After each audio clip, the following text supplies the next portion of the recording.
ہمارے channel learn Quran with doctor Farhat Hashmi کو subscribe کریں اور بیل آئیکن کو آن کر دیں۔ اما بعد فاعوذ باللہ من الشیطان الرجیم بسم اللہ الرحمن الرحیم رب اشرح لی صدری ویسر لی امری واحلل عقدۃ من لسانی یفقہوا قولی۔ السلام علیکم ورحمۃ اللہ وبرکاتہ۔ ناظرین، پروگرام دعا کیجئے کے ساتھ آپ کی خدمت میں حاضر ہیں۔ آج ہم انشاءاللہ آپ کے ساتھ گھریلو پریشانیوں سے نجات حاصل کرنے کی دعائیں شیئر کریں گے۔ اس موضوع پر آپ سے گفتگو ہوگی کہ کس طرح ہم اپنے خاندانی زندگی کو، اپنی معاشرتی زندگی کو خوشگوار بنا سکتے ہیں اللہ سبحانہ وتعالیٰ کی مدد کے ساتھ۔ کوشش اپنی جگہ، لیکن ہر کوشش اس وقت فائدہ مند ہو جاتی ہے جب انسان اس کے ساتھ ساتھ اللہ تعالیٰ سے دعا کرتا ہے۔ حدیث میں آتا ہے کہ اللہ سبحانہ وتعالیٰ کے نزدیک دعا سے زیادہ معزز اور کوئی چیز نہیں، یعنی سب سے زیادہ اللہ تعالیٰ جس چیز کو بندے کی ویلیو کرتے ہیں وہ دعا مانگنا ہے۔ اسی طرح ایک اور حدیث میں آتا ہے کہ دعا کرنا افضل عبادت ہے، یعنی انسان جب اللہ تعالیٰ کے آگے ہاتھ پھیلاتا ہے، اپنے دل کی پکار اپنے رب کو سناتا ہے، تو دراصل وہ عبادت کی حالت میں ہوتا ہے اور ایک افضل عبادت کر رہا ہوتا ہے۔ اس لیے کثرت کے ساتھ دعائیں کرتے رہنا چاہیے، لیکن یاد رہے کہ دعا کرنے سے پہلے اللہ سبحانہ وتعالیٰ کی تعریف ضرور کی جائے۔ اس سلسلے میں تعریف کے بے شمار کلمات ہمیں احادیث کی کتابوں میں ملتے ہیں۔ انہی میں سے ایک آتا ہے کہ آپ صلی اللہ علیہ وسلم سے سوال کیا گیا کہ کون سا کلام افضل ہے؟ آپ نے فرمایا جو اللہ نے اپنے فرشتوں اور اپنے بندوں کے لیے چنا، اور وہ ہے سبحان اللہ و بحمدہ، سبحان اللہ و بحمدہ۔ یعنی جب انسان دعا کرنا چاہے تو اس سے پہلے کچھ مرتبہ جتنا اس کا دل چاہے اللہ تعالیٰ کی تسبیح اور حمد و ثنا بیان کرے، اور بار بار تکرار کے ساتھ کہتا رہے سبحان اللہ و بحمدہ۔ اس کے بعد درود شریف پڑھے جتنی دیر پڑھنا چاہے، اور پھر اس کے بعد اپنی حاجت اللہ سبحانہ وتعالیٰ کے سامنے رکھے تو انشاءاللہ اس کی پریشانی دور ہوگی۔ جہاں تک گھریلو پریشانیوں کا تعلق ہے تو اس میں ہم دیکھتے ہیں کہ ہر گھر کے اندر کوئی نہ کوئی چیز ایسی ہو جاتی ہے کہ جس سے باہمی تعلقات میں بدمزگی پیدا ہو جاتی ہے۔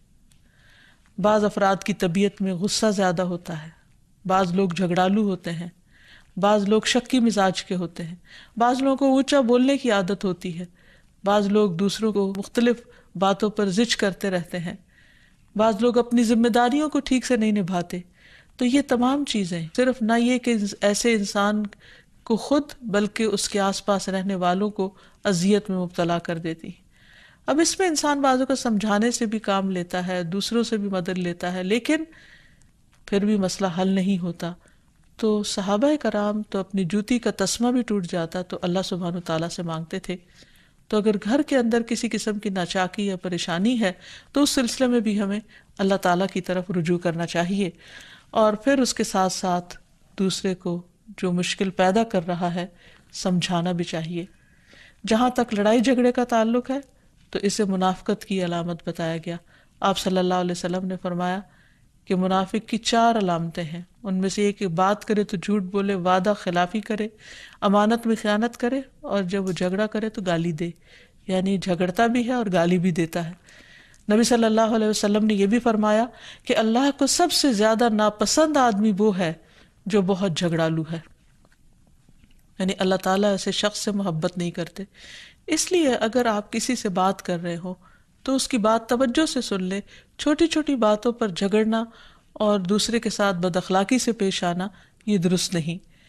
پھر اسی طرح مومن جو ہے وہ کبھی بد اخلاق نہیں ہوتا، اور بد اخلاقی پھر منافقت کی علامت ہے۔ رسول اللہ صلی اللہ علیہ وسلم نے فرمایا تمہارے یہ نسب نامے کسی کے لیے گالی کا سبب نہیں ہے، تم سب آدم کی اولاد ہو، ایک دوسرے کے قریب ہو، دین یا عمل صالح کے علاوہ کسی وجہ سے کسی کو کسی پر کوئی فضیلت نہیں۔ آدمی کے برا ہونے کے لیے یہی کافی ہے کہ وہ فحش گو ہو، بد کلام ہو، بخیل ہو اور بزدل ہو۔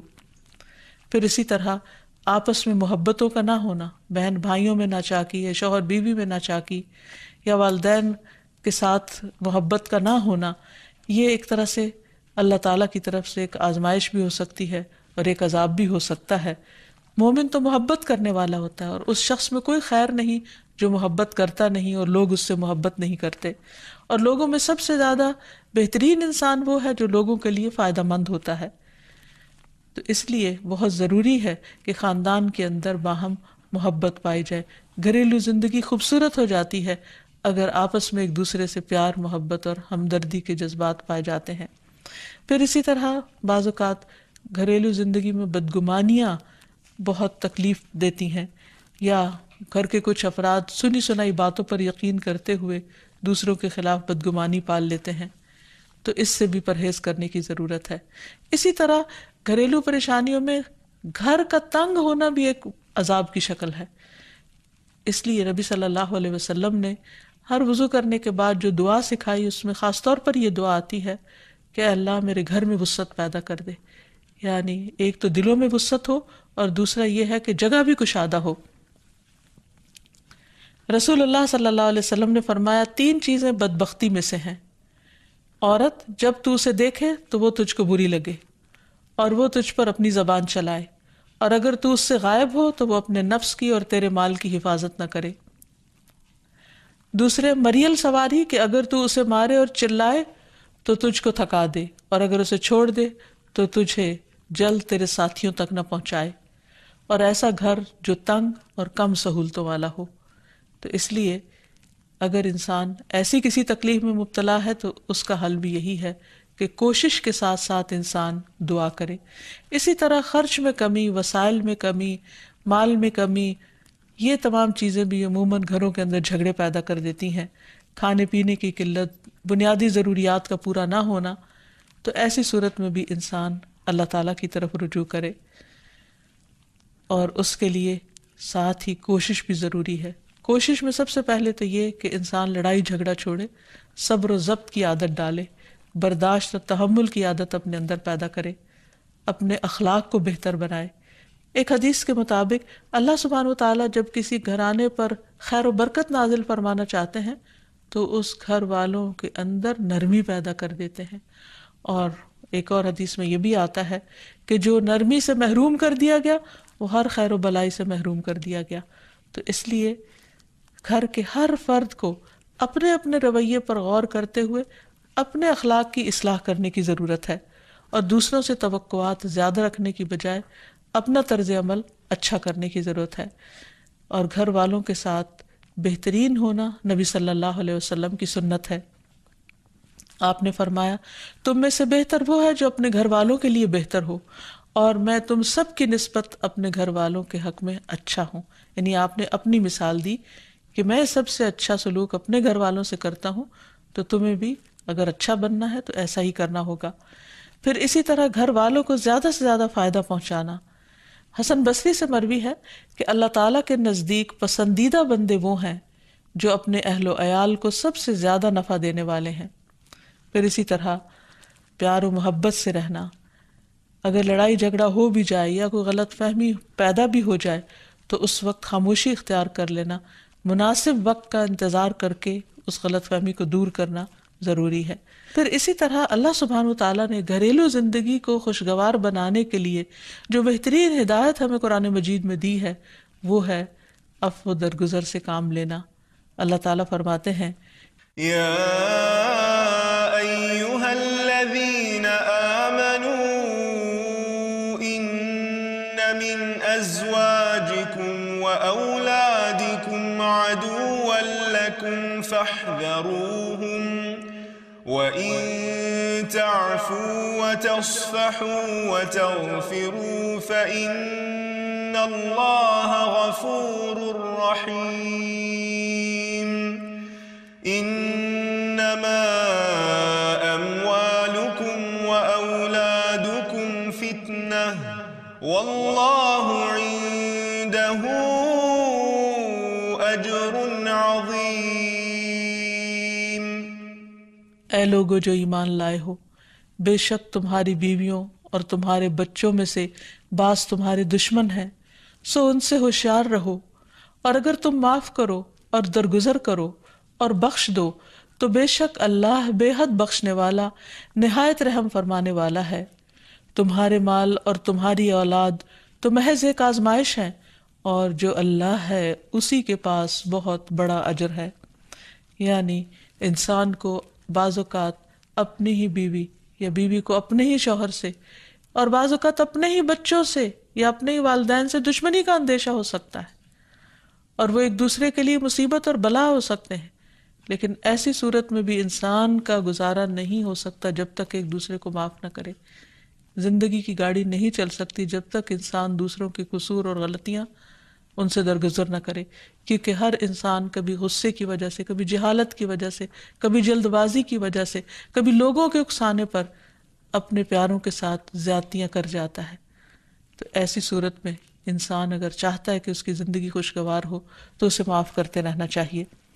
نبی صلی اللہ علیہ وسلم کے اخلاق کے بارے میں جب پوچھا گیا تو حضرت عائشہ کہتی ہیں کہ آپ طعن و تشنیع کرنے والے نہ تھے، یعنی طعنے نہیں دیتے تھے، یعنی اگر کسی سے غلطی ہو جاتی تو اسے بار بار یاد نہیں کراتے تھے، فحش کام نہیں کرتے تھے، بازاروں میں چیخنے والے اور برائی کا بدلہ برائی سے دینے والے نہ تھے، بلکہ معاف کرنے والے اور درگزر کرنے والے تھے۔ اور حقیقت یہ ہے کہ جو جس کے جتنا قریب ہوتا ہے، جیسے گھر والے ہیں، اس کی غلطیاں اور اس کی کمزوریاں زیادہ سامنے آتی ہیں، اور پھر وہ ریپیٹڈلی سامنے آتی ہیں، بار بار سامنے آتی ہیں، تو ایسی صورت میں معاف کرنا بھی مشکل لگتا ہے، لیکن پھر بھی معاف کیے بغیر گزارا نہیں۔ پھر اسی طرح یہ ہے کہ انسان اگر ہمیشہ دوسروں کا حق ادا کرنے کی فکر کرے تو اس سے بھی بہت سے جھگڑے ختم ہو جاتے ہیں۔ شوہر اگر بیوی کو حق دینے والا ہو، بیوی خوشی سے شوہر کا حق دینے والی ہو، بہن بھائی ایک دوسرے کے اوپر قربانی کرنے والے ہوں، ایثار کرنے والے ہوں، تو ایسی صورت میں گھر کا ماحول بہت خوشگوار ہو سکتا ہے۔ عورت کے بارے میں فرمایا نبی صلی اللہ علیہ وسلم نے کہ عورت اس وقت تک ایمان کی حلاوت نہیں پا سکتی جب تک کہ وہ اپنے شوہر کا حق ادا نہیں کرتی۔ اسی طرح شوہر کے لیے نبی صلی اللہ علیہ وسلم کا یہ اسوہ حسنہ بہترین ہے کہ آپ صلی اللہ علیہ وسلم اپنے گھر ہوتے ہوئے اپنے گھر والوں کے کام کاج میں ہاتھ بٹایا کرتے تھے، ان کی خدمت کیا کرتے تھے۔ جب نماز کا وقت ہوتا تو فوراً نماز کے لیے تشریف لے جاتے۔ آپ اپنے چھوٹے چھوٹے کام خود کر لیا کرتے تھے۔ یعنی اس سے بھی یہ پتہ چلتا ہے کہ خوشگوار گھریلو تعلقات میں دوسرے پر بوجھ نہ بننا ایک بہت اہم نقطہ ہے، کیونکہ اگر ہر انسان اپنی ذمہ داری خود لے لے تو دوسروں کے لیے وہ خوشگوار ہو جاتا ہے۔ پھر اسی طرح گھر والوں کو اگر کوئی غم، تکلیف یا پریشانی ہو تو اس موقع پر اپنے اختلافات کو بھول کر ان کی مدد کرنا، ان کی کیئر کرنا اور ان کی دلجوئی کرنا، یہ بھی بہت ضروری ہے۔ اور حد الوسع گھر کا ماحول خوشگوار رکھنا چاہیے، ایک دوسرے کا احساس کرتے ہوئے اور ایک دوسرے کے کاموں میں عیب نہ نکالتے ہوئے اور ایک دوسرے کو اپریشیٹ کرتے ہوئے، ایک دوسرے کی اچھی خوبیوں کو اور اچھی باتوں کی تعریف کرتے ہوئے، اور اسی طرح بعض اوقات اپنی خواہشات کو پیچھے کرتے ہوئے، کیونکہ اگر ہر انسان یہ چاہے کہ زندگی اس کے مطابق، کیونکہ اگر ہر انسان یہ چاہتا ہو کہ ہر کام گھر میں اس کی مرضی کے مطابق ہو تو یہ ممکن نہیں۔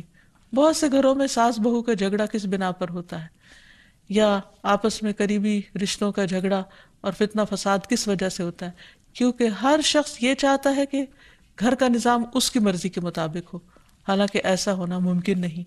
تو اس لیے ہر انسان کو اپنی رائے بھی دینی چاہیے، لیکن دوسروں کی رائے کا بھی احترام کرنا چاہیے، اپنی ضرورت بھی پوری کرنی چاہیے، لیکن اس کے ساتھ ساتھ دوسروں کی ضروریات کا بھی خیال کرنا چاہیے۔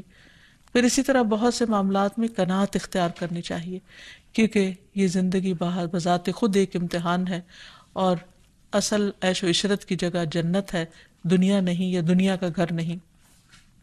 تو اس لیے ضروری ہے کہ مشکل حالات میں انسان اپنے عزیزوں کا، پیاروں کا، گھر والوں کا ساتھ دے، ان کی مدد کرے۔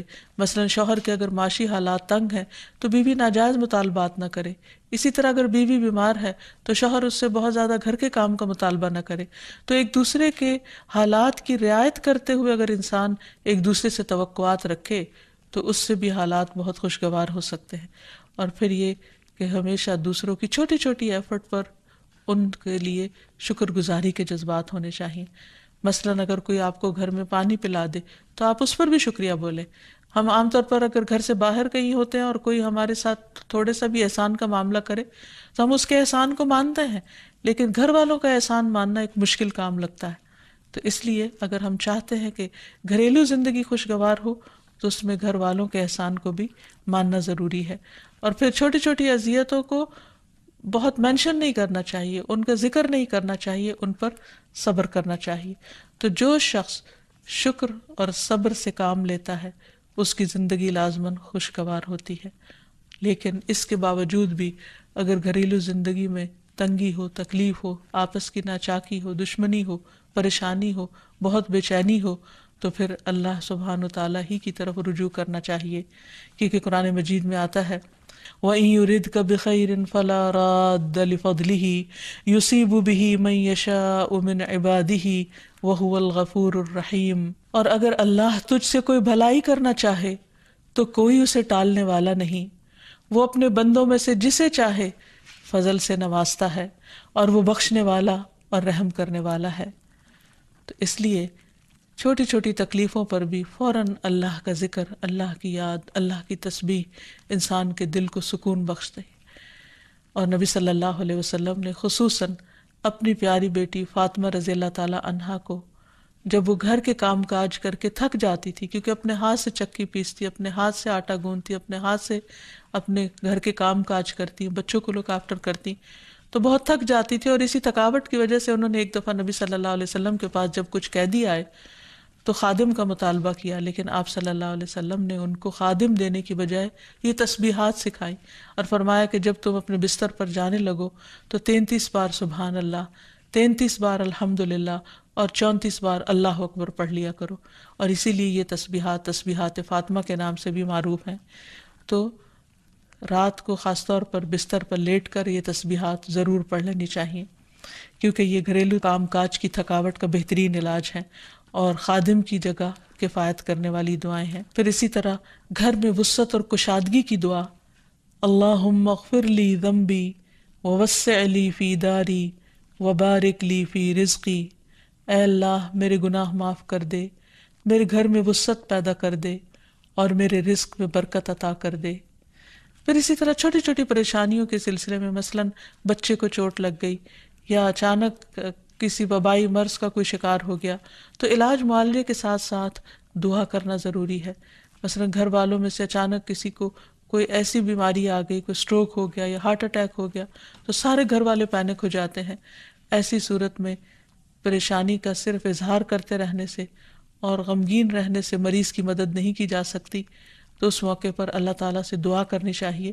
اور ایک بہت خوبصورت دعا جو نبی صلی اللہ علیہ وسلم نے حضرت اسماء بنت امیس کو سکھائی تھی کہ آپ نے فرمایا کیا میں تمہیں ایسے کلمات نہ سکھاؤں جن کو تم پریشانی کے وقت پڑھا کرو. اور وہ کلمات ہیں اللہ ربی لا اشرک بہ شیئا، اللہ ہی میرا رب ہے، میں اس کے ساتھ کسی چیز کو شریک نہیں بناتی. اور آخر میں یہ کہ گھر والوں کی باہمی محبت اور الفت اور تعلقات کی بہتری کی دعا کرنی چاہیے جو پیارے نبی صلی اللہ علیہ وسلم نے ہمیں سکھائی ہے. وہ دعا ہے اللہم الف بین قلوبنا واصلح ذات بیننا واہدنا سبل السلام ونجنا من الظلمات الى النور وجنبنا الفواحش ما ظہر منها وما بطن وبارک لنا فی اسماعنا وابصارنا وقلوبنا وازواجنا وذریاتنا وتب علینا انک انت التواب الرحیم وجعلنا شاکرین لنعمتک مثنین بها قابلیہا واتمہا علینا. اے اللہ ہمارے دلوں میں الفت پیدا فرما دے اور ہمارے آپس کے معاملات کی اصلاح کر دے، ہمیں سلامتی کے راستوں کی رہنمائی فرما اور ہمیں اندھیروں سے نجات دے کر نور کی طرف لے آ، اور ہمیں تمام ظاہری اور چھپی بدکاریوں سے محفوظ رکھ. ہمارے کانوں اور ہماری آنکھوں اور ہمارے دلوں اور ہماری گھر والیوں اور ہمارے بچوں میں برکتیں عطا فرما، ہماری توبہ قبول فرما. بلا شبہ تو بہت زیادہ توبہ قبول کرنے والا اور رحمت کرنے والا ہے. ہمیں اپنی نعمتوں کا شکر ادا کرنے والا بنا اور ان کی تعریف کرنے والا اور ان کو قبول کرنے والا بنا دے، ان نعمتوں کو ہم پر کامل فرما دے، یعنی ان نعمتوں کو ہم پر تمام کر دے. تو کس قدر جامع اور خوبصورت دعا ہے جو نبی صلی اللہ علیہ وسلم نے ہمیں سکھائی. گھریلو زندگی کو خوشگوار بنانے کے لیے ان دعاؤں کو پڑھتے رہنا چاہیے، یاد کر لینا چاہیے، قبولیت کے مواقع پر پڑھنا